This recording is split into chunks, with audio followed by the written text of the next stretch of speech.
Hello नमस्कार दोस्तों, मैं ओपी चौधरी एक बार फिर से आपके साथ हाजिर हुआ हूं एक नए टॉपिक के साथ जिसका नाम है भाजकता के नियम, रूल ऑफ डिविजिबिलिटी। ये टॉपिक बहुत ही इंपॉर्टेंट है, परीक्षा की दृष्टि से भी बहुत इंपॉर्टेंट है, डेली लाइफ में भी आपकी भाजकता के नियम बहुत इंपॉर्टेंट है।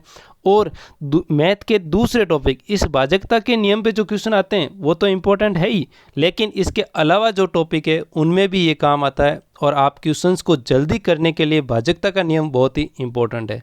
तो आप इस वीडियो को अंत तक देखिए और ध्यान से देखिए भाजकता के नियम क्या होता है, किस संख्या में किस संख्या का भाग जाता है और कैसे हम पता करते हैं, ये सभी इस वीडियो के अंदर आपको मिलने वाला है। आप अगर इस वीडियो पहली बार देख रहे हैं और इस चैनल पर पहली बार आए हो तो इस चैनल को सब्सक्राइब कर लीजिए और जो बेल आइकन है उसको दबा लीजिए ताकि आपका और हमारा रिलेशन बना रहे। आप और हमारे बीच में सिर्फ और सिर्फ ये बेल आइकन ही है, और जब भी मैं लाइव आता हूँ या फिर जब भी मैं ये वीडियो अपलोड करता हूँ तो आपके पास नोटिफिकेशन आ जाएगी। हमारा रिलेशन यही है, ठीक है। तो आप बेल आइकन दबा लीजिए और चलिए अपन देखते हैं कि भाजकता के नियम क्या होता है। तो सबसे पहले जानते हैं यहाँ पे कि भाजकता का नियम क्या होता है। तो देखिए यहाँ पे मैं कुछ एग्जांपल से आपको समझाता हूँ। देखो, जैसा कि मैंने कहा कि 15 के अंदर मैं भाग देता हूँ 4 का, 15 के अंदर मैंने भाग दिया 4 का, तो 4 का भाग गया 3 बार, यहाँ आ गया 12 और पीछे बच गया 3, ठीक है। 15 में मैंने 4 का भाग दिया, 4 तिरी 12 आ गया, 3 बार भाग चला गया और पीछे कितना बच गया, 3 बच गया, ठीक है। अब देखो कि यहाँ पे जो 15 के अंदर मैंने भाग दिया 4 का, तो यहाँ पे भाग गया 3 बार, पीछे बच गया 3, ठीक है। अब जो जिसमें संख्या में भाग देते हैं उस संख्या को कहते हैं अपन भाज्य, ठीक है, ध्यान रखना। और जिस संख्या का भाग देते हैं उसको कहते हैं भाजक, और जो आपके पीछे बचता है उसको पीछे बचता वो तो होता है शेषफल, और जितनी बार भाग जाता है वो होता है आपका भागफल। तो ये चीज़ें आपको ध्यान में रखनी है। अब देखो कि जैसे मान लो ये तो आपके पास हो गया जिसमें पूरा भाग नहीं गया। जिस संख्या में पूरा भाग चला जाता है, जैसे मान लो मैंने 20 में 5 का भाग दिया तो ये पूरा चला जाता है, तो यहाँ पे कितनी बार गया, 4 बार, और ये आ गया आपका 0, ठीक है। तो अब ये पूरा चला गया, इसका मतलब 5 की टेबल में कहीं ना कहीं क्या आएगा, 20 आएगा, ठीक है। तो 5 की भाजकता से कैसे पता करें कि 20 आएगा, ये किस तरीके से अपन को पता करें कि 20 में 5 का भाग पूरा पूरा जाएगा। अब एग्जाम में अपन भाग देके तो देख नहीं सकते ना, तो इसी वजह से हम ये भाजकता के नियम सीख रहे हैं। यही होती है आपकी भाजकता, यानी कैसे पता करें कि किस संख्या में किसका भाग जाता है। जैसे मान लो बड़ी संख्या आ गई कोई, 20 तो छोटी थी तो अपन ने भाग देके भी देख लिया, ठीक है, अपन को पता चल गया कि 5 की भाजकता में ये होता है। लेकिन बड़ी संख्या है तो वो कैसे पता करेंगे, वही अपन जानेंगे इसमें। तो सबसे पहले तो आप जान लो कि यहाँ पे जिनका भाग दिया जाता है वो क्या होता है। अभी मैंने बताया भी है, एक बार फिर से मैं आपको बता देता हूँ कि जैसे मान लो कि मैंने दूसरा एग्जाम्पल लेता हूँ, 17 में मैंने भाग दिया 5 का, तो ये 3 बार गया, 5 तिरी 15 आ गया और पीछे बच गया 2। 2 को कहते हैं अपन शेषफल। क्या कहते हैं, शेषफल। 2 को कहा जाता है शेषफल। फिर से लिख देता हूँ मैं, 17 में भाग दिया मैंने 5 का, ठीक है, और ये गया आपके 3 बार और ये आ गया आपके 2।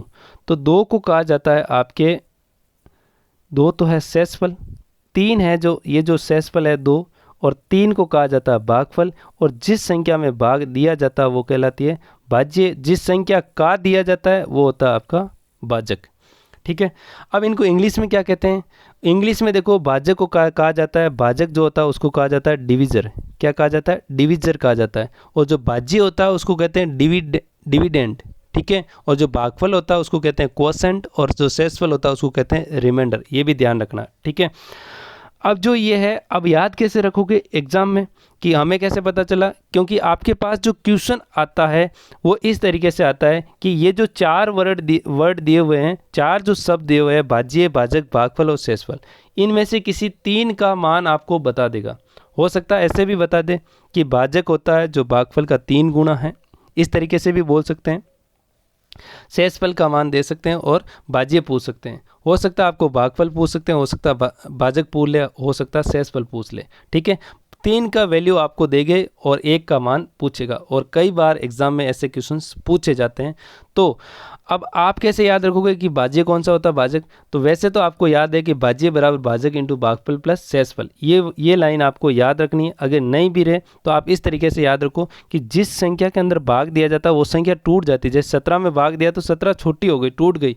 जो आधा आता है, ये आधा वर्ड आता है, वो क्या होता है? जिसमें भाग दिया जाता है वो आधा वाला होता है, यानी जो भाज्य होता है वो जिस भाज्य के अंदर भाग दिया जाता है, और जिसका भाग दिया जाता है वो भाजक होता है। जो फल मिलता है आपको वो भागफल होता है, और जो पीछे बच जाता है वो होता है शेषफल। इस तरीके से याद रखना, ये लाइन आपको जरूर याद रखना कि भाज्य बराबर होता है भाजक इंटू भागफल प्लस शेषफल। चलिए अब देखते हैं अपन भाजकता, 1 बाय 1 स्टेप बाय स्टेप सभी की भाजकता देखते हैं। पहले शून्य से स्टार्ट करते हैं अपन। तो देखिए सबसे पहले शून्य की भाजकता। शून्य के बारे में, हालांकि मैं शून्य के बारे में पहले भी बता चुका हूँ। जो पहले वाले जो वीडियो है संख्या पद्धति के संपूर्ण ज्ञान वाला, उसके अंदर आपको ये शून्य के बारे में मैंने सभी बहुत कुछ जानकारी दी है। उसके अंदर आप उस वीडियो को देख सकते हो। ऊपर आपको छोटा सा राइट कॉर्नर के अंदर आई का बटन दिख रहा होगा, उस पर क्लिक कीजिए और आपकी पूरी की पूरी प्लेलिस्ट जो मेरी वीडियो की है वो खुल जाएगी। उसमें आप संख्या पद्धति वाले सभी वीडियो देख लीजिए, ठीक है। तो सबसे पहले देखो शून्य के बारे में क्या क्या ध्यान रखना है कि शून्य में किसी भी संख्या का भाग देने पर हमेशा शून्य प्राप्त होता है। कैसे? जैसे मान लो कि शून्य के अंदर मैंने भाग दिया 15 का, तो हमेशा क्या प्राप्त होगा? शून्य। जैसे मान लो 17 के अंदर भाग दिया, शून्य के अंदर 17 का भाग दिया तो भी क्या प्राप्त होगा? शून्य प्राप्त होगा, ठीक है। अगर मान लो कि शून्य के अंदर मैंने 1 का भाग दिया तो भी क्या प्राप्त होगा? शून्य। ये पहले भी बता चुका हूँ, एक बार फिर से समझ लिया, ठीक है। सेकंड बात, सेकंड आपको ध्यान रखना है कि शून्य का भाग किसी भी संख्या में देने पे हमेशा अनंत प्राप्त होता है। कभी भी किसी भी संख्या के बट्टे में, यानी शून्य बट्टे में आ जाए, शून्य का भाग लग रहा हो किसी में, तो हमेशा क्या आता है? अनंत आता है। ये भाग जाता ही नहीं है, ठीक है। ये भी आपको ध्यान रखना है। अगला देखिए कि शून्य का भाग शून्य में देने पर अपरिभाषित होता है। क्यों होता है वो तो मैंने वीडियो में दिखा रखा है। पिछले जो संख्या पद्धति संपूर्ण जानकारी वाला जो वीडियो है उसके अंदर आपको ये सब कुछ मैंने बता रखा। फिर भी आप एक शॉर्ट व्यू यहाँ पे देख लीजिए कि 0/0 होता है जो अपरिभाषित होता है, यानी 0 में 0 का भाग अपरिभाषित जो भाग होता है वो अब निश्चित नहीं होता है कि किस संख्या क्या संख्या आएगी। 0 भी आ सकता है, 1 भी आ सकता है, 2 भी आ सकता है, ऐसे अनंत तक आ सकते हैं। इसलिए जो मान निश्चित नहीं होता उसको अनडिफाइंड कहते हैं, अपरिभाषित कहते हैं, ठीक है। ये आपको ध्यान में रखना है। अब देखते हैं अपन 1 की भाजकता। तो 1 की भाजकता आपके सामने ये रही। 1 के बारे में जो जानकारी है वो आपके सामने ये रही है। इस जानकारी से अपन देखते हैं क्या क्या अपन को यहाँ से सीखने को मिलता है। तो देखिए 1 जो होता है, 1 का भाग सभी संख्याओं में जाता है। 1 का भाग होता है वो सभी संख्या में जाता है। जैसे मान लो मैंने दिया यहाँ पे 19 के अंदर 1 का भाग दिया तो 19 बार चला गया, ठीक है। और जैसे मान लो 20 में 1 का भाग दिया तो कितनी बार चला गया? 20 बार चला गया। जैसे मान लो 1000 में मैंने 100 में 1 का भाग दिया या 1000 में 1 का भाग दिया तो 1000 आ जाएगा, ठीक है। और 100 में दूंगा तो 100 आ जाएगा, ठीक है। तो कभी भी किसी भी संख्या में 1 का भाग देने पर हमेशा वही संख्या प्राप्त होती है। यहाँ देखो आपके सामने मिल रही है, 20 में भाग दिया 1 का तो 20 आ रहा है, 19 में 19 आ रहा है और 1000 में 1000 आ रहा है, ठीक है।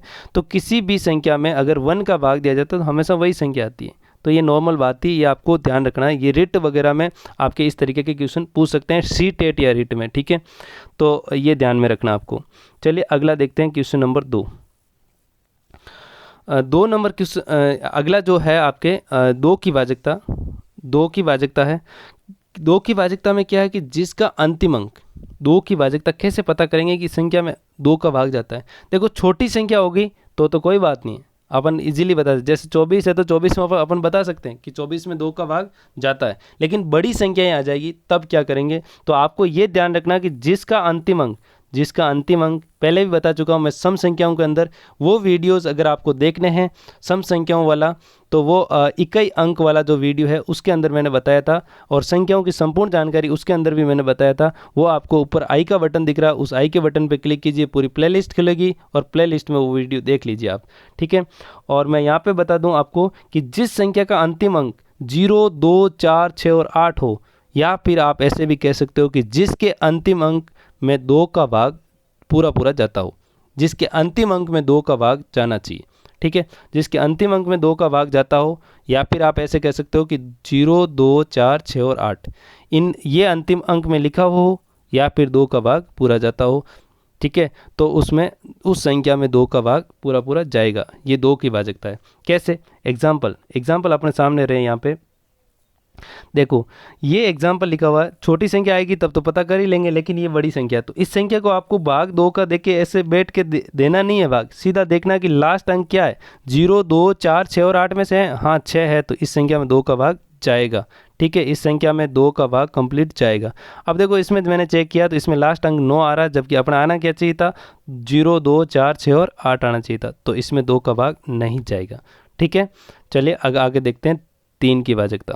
3 की भाजकता से पहले क्या देखते हैं अपन, 4 की भाजकता देख लेते हैं, क्योंकि 2 का, 4 का और 8 का जो नियम है ये कंटिन्यूसली सेम नियम है। ठीक है, इसलिए इनको मैंने कंटिन्यू रखा है। ठीक है, फिर देखेंगे अपन 3 के नियम को। ठीक है, तो यहाँ 4 की भाजकता, तो 4 में देखो 2 में तो लास्ट अंक में अपन देख रहे थे कि 2 का भाग जाना चाहिए था, 4 में है कि संख्या के अंतिम 2 अंक में 4 का भाग जाना चाहिए। जैसे ये संख्या लिखी मैंने यहाँ पे, ये लास्ट के 2 अंक है 3 में अगर 4 का भाग जाता है तो इस पूरी संख्या में 4 का भाग जाएगा, और अगर 3 में 4 का भाग नहीं जाता तो इसमें नहीं जाएगा। तो यहाँ पे 3 में यानी 32 के अंदर 4 का भाग पूरा पूरा जाता है, तो ये संख्या 4 से विभाजित होगी पूरी।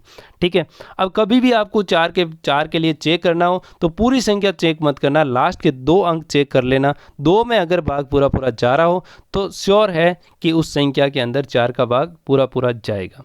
ठीक है, अब देखो ये एग्जाम्पल देखते हैं, इसमें लास्ट के 2 अंक क्या है अपने पास, तो लास्ट के 2 अंक आया आपके पास 62। क्या है 62? क्या 62 में 4 का भाग जाता है? नहीं, तो इस संख्या में 4 का भाग नहीं जाएगा। ये ऐसे आप चेक कर सकते हो 4 की भाजकता। उसके बाद देखते हैं 8 की भाजकता। तो 8 की भाजकता के लिए मैं आपको बता दूं कि यहाँ पे आपको क्या चेक करना कि संख्या का अंतिम 3 अंकों में 8 का भाग जाना चाहिए, यानी संख्या के जो लास्ट के 3 अंक है उसके अंदर अगर 8 का भाग जाता है तो उस पूरी संख्या के अंदर 8 का भाग जाएगा, अदरवाइज उस संख्या के अंदर 8 का भाग नहीं जाएगा। चलो चेक करते हैं, ये रहे एग्जाम्पल अपने सामने।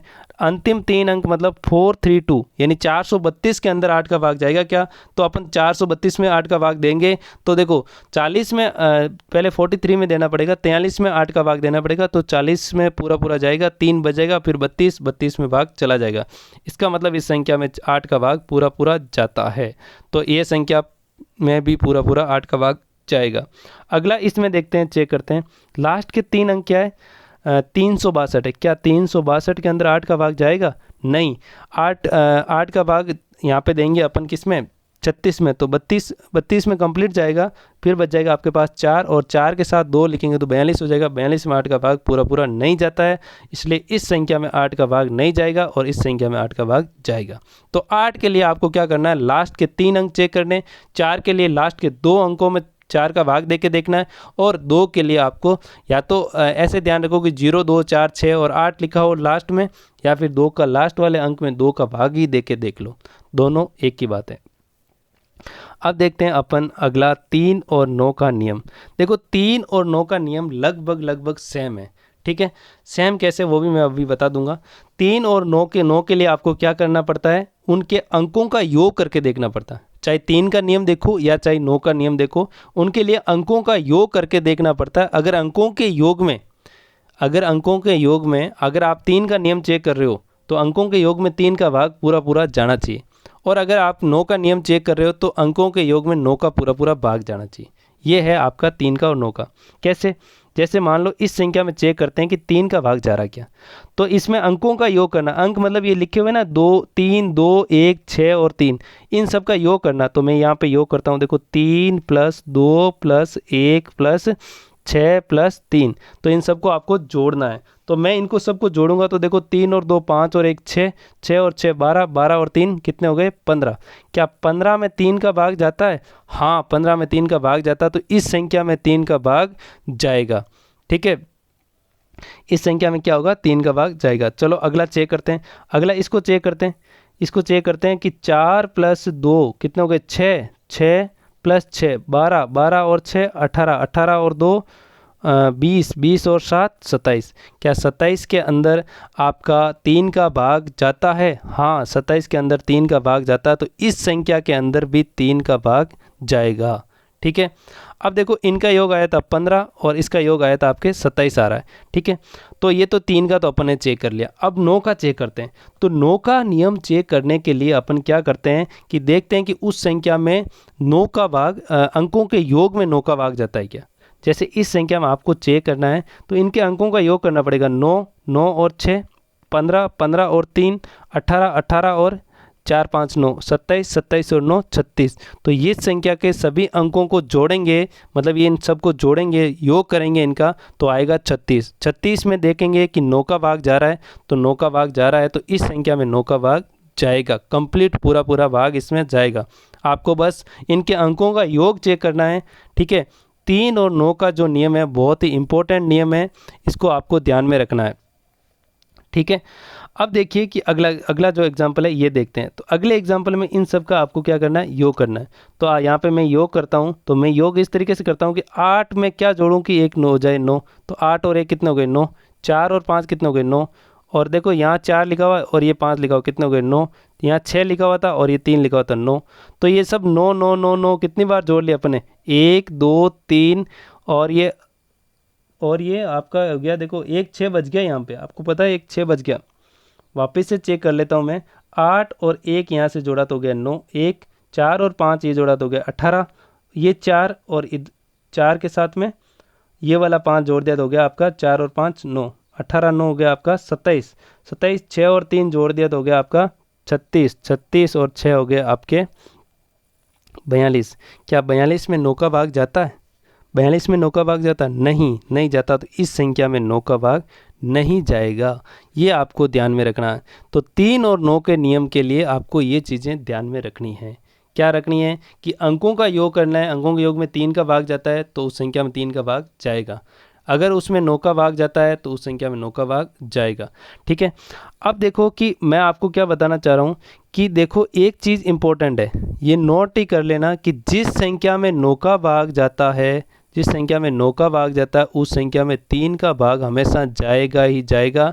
इसका जबकि इसका उल्टा संभव हो भी सकता है और नहीं भी, यानी इसका उल्टा कैसे कि ऐसा हो भी सकता है कि जिसमें 3 का भाग जाए उसमें 9 का भाग चला भी जाए, और ज़रूरी नहीं है ऐसा, ठीक है। ये ध्यान में रखना। देखो अभी जो एग्जाम्पल लिए थे अपन ने, इन एग्जाम्पल में इसका योग कितना आया था 15 और इनका योग क्या था तो कितना आया था 27। क्या 15 के अंदर 9 का भाग जाता है, तो यहाँ पे आप कहोगे कि नहीं जाता है। तो इस संख्या में 3 का तो भाग जा रहा है लेकिन 9 का नहीं जा रहा है, ठीक है। अब इधर जो आया था 27 आया था, 27 में 9 का भी जा रहा है और 3 का भी जा रहा है। तो ये हो गया कि 3, जिस संख्या में 3 का भाग जाता है उसमें ज़रूरी नहीं है कि 9 का भाग जाए, लेकिन ये ज़रूरी है कि जिस संख्या में 9 का भाग जाता है उसमें 3 का भाग जाएगा ही जाएगा। जैसे यहाँ पे देखो इनका योग आया था 42, तो इस संख्या में 9 का भाग तो नहीं जा रहा है लेकिन 3 का भाग जा रहा है, ठीक है। इस संख्या का योग कितना आया था, इस संख्या का योग आया था आपके जैसे कि 9 और 9 9 और 9 चौक 36 आया था 36। तो 36 आया था, तो 36 में 9 का भाग भी जा रहा है और 3 का भाग भी 100% जाएगा ही जाएगा। जिस संख्या में 9 का भाग जाएगा उसमें 100% 3 का भाग जाएगा ही। तो ये हो गया 3 की और 9 की भाजकता। इसका स्क्रीनशॉट आपके पास रखना है कि जिस संख्या में 9 का भाग जाता है उसमें श्योर है कि हमेशा 3 का भाग जाएगा ही, जबकि इसका उल्टा संभव हो भी सकता है और नहीं भी है, ठीक है। दोनों एग्जाम्पल मैंने बता दिए। अब देखते हैं अपन 5 की और 10 की। तो ये भी बहुत ही आसान है, 5 और 10 वाला तो बहुत ही आसान है कि किसी भी संख्या का अंतिम अंक अगर 5 और 0 हो, क्या हो 5 और 0 हो लिखा हुआ, तो उस संख्या में 5 का भाग जाएगा ही जाएगा।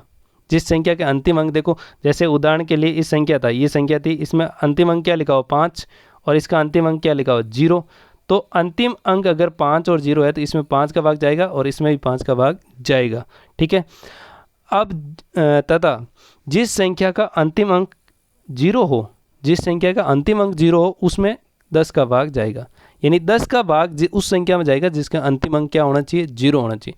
तो 10 का भाग इस संख्या में जाएगा, ठीक है। इसमें नहीं जाएगा, जिसमें 5 लिखा हो इसमें नहीं जाएगा, जिसका अंतिम अंक 0 लिखा हो उसमें 10 का जाएगा, इसमें भी जाएगा और इसमें भी जाएगा, ठीक है। जिसका अंतिम अंक लिखा हुआ 0 तो उसमें 100% 10 का भाग जाएगा।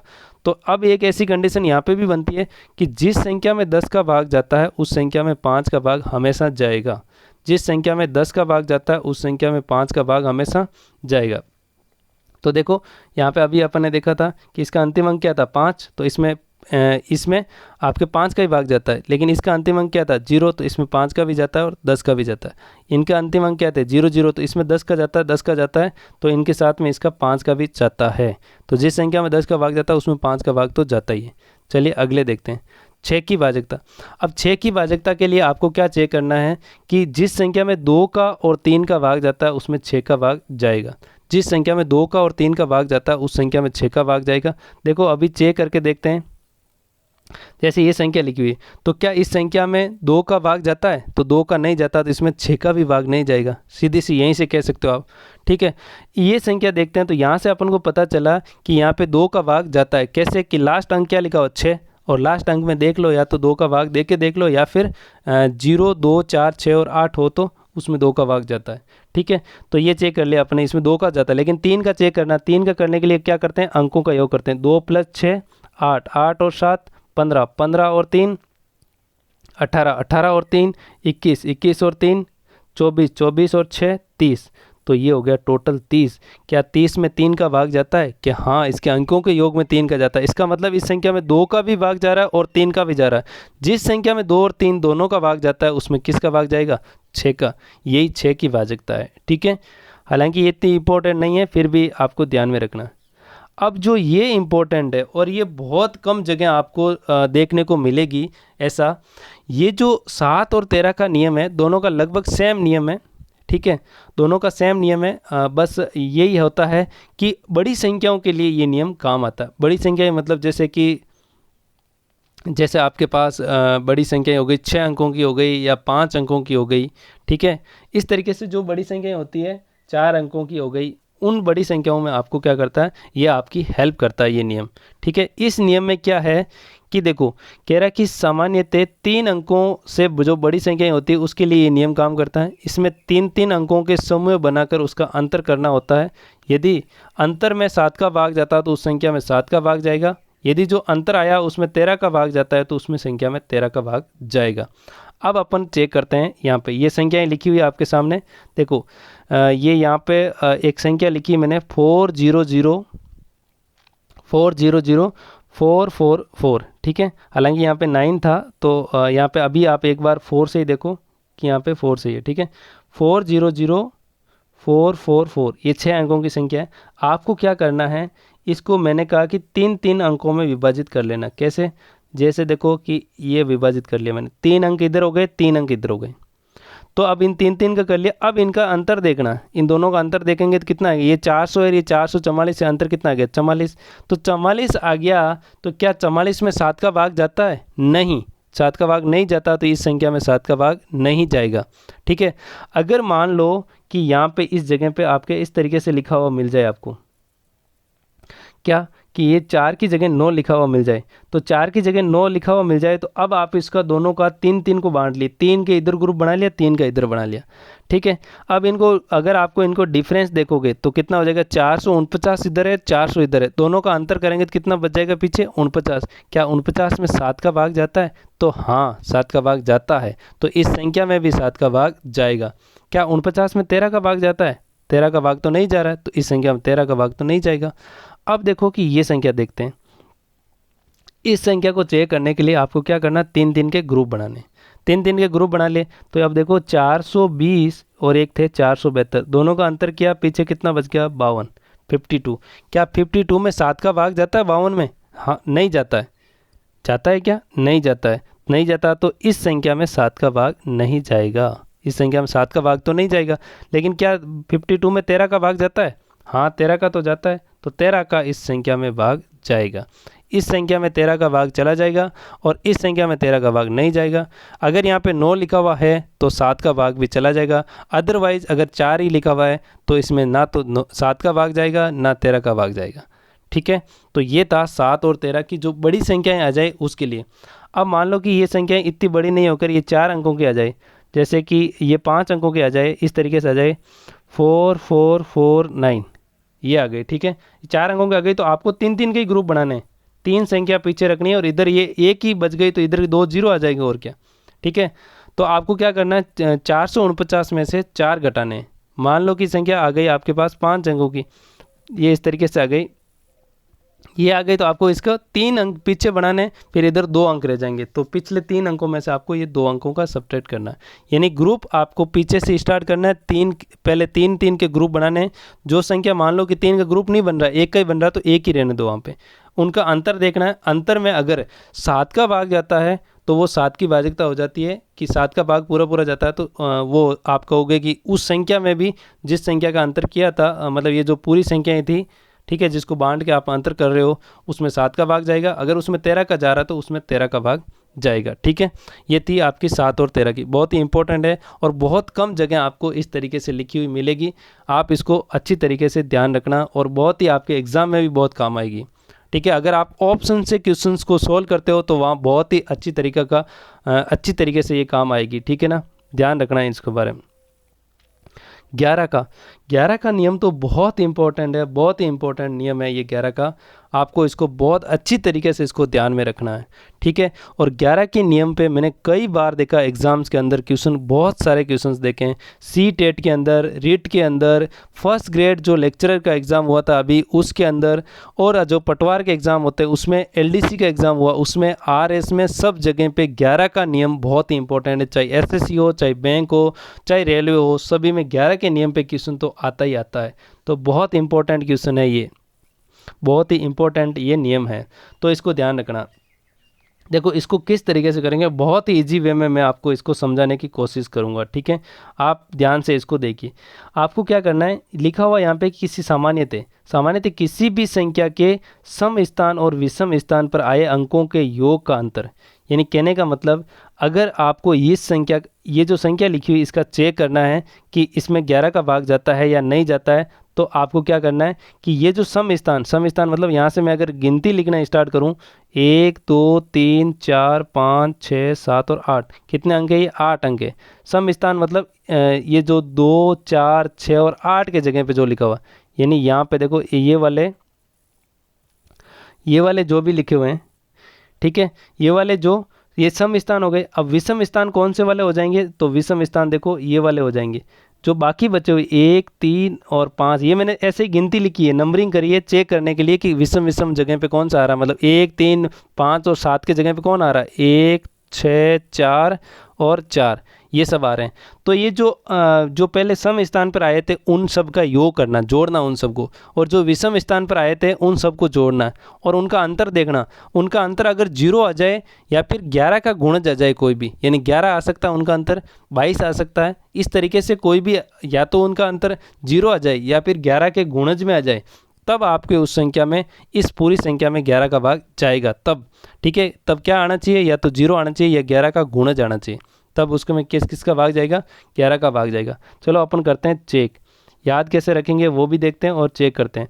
तो चेक करते हैं, तो देखो यहाँ से स्टार्ट किया मैंने 1 से, 1 6, आपको क्या करना है, पहले नंबर से स्टार्ट करना, जो भी फर्स्ट नंबर लिखा हो उससे स्टार्ट करना है, एक अंक छोड़कर एक को जोड़ना है। ऐसे याद रख लो कि एक अंक छोड़कर एक को जोड़ना है। तो एक के साथ 6 जोड़ दिया तो क्या हो गया, 7, फिर एक छोड़ना है, फिर अगला जोड़ना है, 7 और 4 कितने हो गए, 11, फिर एक छोड़ना है और फिर अगला जोड़ना है। ठीक है, तो अब 7, देखो पहले 1 फिर 6, 7 और 4 हो गए 11, 11 और 4 हो गए 15, तो कितना योग आ गया इनका, 15। अब बचे हुए जो भी है उनको सबको जोड़ना, 4 और 4 के साथ में आपको जोड़ना 2, 4 के साथ में 2, 2 के साथ में आपको 3, 3 के साथ में 6, तो 4 और 2 6, 6 और 3 9, 9 और 6 कितने हो गए, 15। तो उधर वाले उन सब जो बचे हुए थे, यानी जो सम स्थान पर आए हुए थे, उनका सबका योग किया, और जो पहले अपन ने फर्स्ट स्टार्ट करके जो विषम स्थान पर आए तो उन सब का योग किया, तो कितना आ गया, 0। तो दोनों का अंतर क्या आ गया, उधर वाले का योग और इन सब का योग क्या आ गया, 0 0 आ गया। इसका मतलब इस संख्या में 11 का भाग जाएगा, या तो 0 आएगा या फिर 11 आएगा। ठीक है, या तो 0 आएगा या 11 का कोई गुणज आ सकता है और 11 भी आएगा। ठीक है, तो इस संख्या में 11 का भाग जाएगा। चलो अगली चेक करते हैं इस संख्या को, अगली संख्या को चेक करते हैं। तो देखो यहाँ से स्टार्ट किया, 1 के बाद में 1 छोड़कर 1 जोड़ना है, तो 7 को जोड़ लिया, फिर अगला 7 को जोड़ लिया, तो 7 7 15 और 1 16, 16 और 4 कितने हो गए, 20।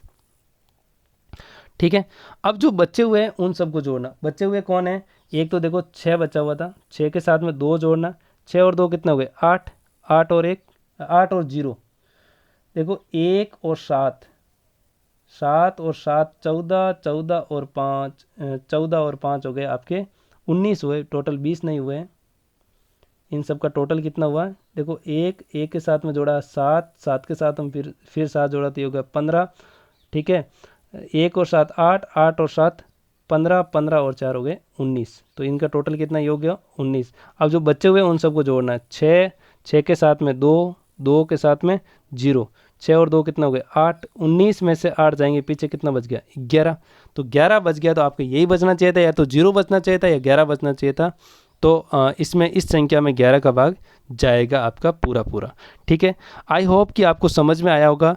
नहीं आया तो भी एक बार आप फिर से इस वीडियो को देखिए और इस नियम को अच्छी तरीके से घोट लीजिए, आपके दिमाग में बिठा लीजिए इसको। इसके ऊपर एग्ज़ाम में बहुत क्वेश्चन आता है। और मैं आपको एक बात बता दूं कि जो मेंसुरेशन टॉपिक है, सत्रमिति, जहाँ पे पाई लिखी होती है, पाई का मान होता है 22/7, 22/7, वहाँ पे ये नियम बहुत ही आपके कारगर है, बहुत ही काम आने वाला है। कैसे? जैसे देखो 22/7 आप कहीं पे भी लिखते हो और उसका मान निकालते हो, इस संख्या गुणा में करते हो, तो यहाँ 22 क्या है, 11 × 2 ही तो है, 11 × 2 है। तो आपका जो आंसर वही होता है जिसके अंदर 11 का भाग जाता है। आप कई बार एग्ज़ाम में फास्ट तरीके से करना चाहते हो तो आप कर सकते हो कि जिस फॉर्मूले के अंदर, जो मेंसुरेशन सत्रमिति का जो फॉर्मूला है उसके अंदर जिसमें पाई आती है उसमें हमेशा 11 का भाग जाता है। उसके जो उत्तर होते हैं उसमें 11 के भाग हमेशा जाता है, ठीक है। वही आंसर आता है जिसके अंदर 11 का भाग जाता है। तो आपको क्या करना है, एक अंक छोड़कर एक को जोड़ना है और फिर जो बचे हुए अंक है उन सबको जोड़ना है। उनका अंतर देखना है, या तो आना चाहिए उसका 0 या आना चाहिए 11। 0 और 11 का गुणज हो सकता है, 11 की जगह 11 भी आ सकता है, 22 भी आ सकता है, 33 भी आ सकता है, 44 आ सकता है। इस तरीके से 11 का गुणज होगा, ठीक है। तो आई होप कि आपको ये समझ में आ गया होगा। चलिए आगे देखते हैं। अब देखो कि आपको एक चीज़ और ध्यान में रखनी है, बहुत ही इम्पोर्टेंट बात है और कई बार एग्जाम में पूछी भी गई है कि कोई भी संख्या अगर 6 बार रिपीट हो जाए ना, कोई भी संख्या अगर 6 बार रिपीट हो जाए, जैसे देखो मैंने यहाँ पे लिखा 2 2 2 2 2 और 2, ये संख्या 6 बार रिपीट हो गई। कोई भी संख्या अगर 6 बार रिपीट होती है तो उस संख्या के अंदर आपका 3 का, 7 का, 11 का, 13 का और 37 का भाग जाता है, पूर्णतः विभाजित होती है। कोई भी संख्या की 6 बार पुनरावृत्ति या 6 बार रिपीटेशन होती है तो उस संख्या में आपके 3 का, 7 का, 11 का, 13 का और 37 का भाग जाता है। ये क्वेश्चंस आपके एसएससी में पूछा गया है, ये क्वेश्चन सीटेट में पूछा गया है, जो पिछली बार सीटेट हुआ उसके अंदर पूछा गया है, और आपके फर्स्ट ग्रेड के एक एग्ज़ाम में पूछा गया था, मैंने पेपर में देखा है। तो ये ध्यान रखना कि कोई भी संख्या अगर 6 बार रिपीट होती है, 6 बार कोई भी संख्या रिपीट होती है, जैसे मान लो कि 7 हो गई, 7 7 7 7, ये कितनी बार हो गई, 6 बार रिपीट हो गई। कोई भी संख्या 6 बार रिपीट हो गई, आपसे पूछ ले कि इसमें किस संख्या का भाग जाता है, तो आपको जल्दी से बता देना है कि 3 7 11 13 और 37 का भाग जाता है। 3 7 11 13 और 37 का भाग जाता है। तो ये बहुत ही इंपॉर्टेंट है, इसका स्क्रीनशॉट लेके आप ले लीजिए और इसको रख लीजिए और इसको गोट लीजिए, इसको ध्यान में रख लीजिए आपको कि अगर कोई संख्या 6 बार रिपीट होती है तो उसमें किसका भाग जाता है, 3 का, 7 का, 11 का, 13 का और 37 का। ध्यान रखिए इसको। चलिए आगे देखते हैं। तो आई होप कि मैंने अभी तक जितने भी आपको चीज़ें बताई है वो आपको अच्छी तरीके से समझ में आई होगी।